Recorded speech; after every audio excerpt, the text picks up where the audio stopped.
นี่มาเบิ่งการเฮ็ดสมผักกาดดองแบบโบราณของพ่อใหญ่เก็กนี่เราก็จบมาหลายวัดเสาลิ้นเติบใดพ่อใหญ่เก็กนี่เราเป็นกังฝอกังฟูเราเป็นเบิดใด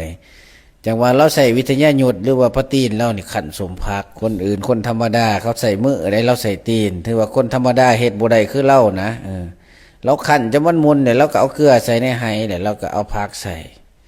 เราก็สิไปดองไปมักไว้เลย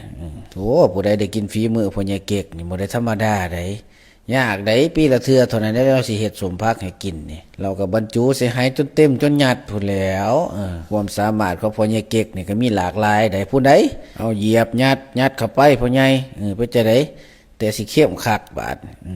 แล้วก็คั่นน้ำมันออกได้บีบน้ำมันออกให้น้ำมันเสด็จน้ำคักๆเราก็ใส่อีหยังเปลือกหมากมาปิดฝามันไว้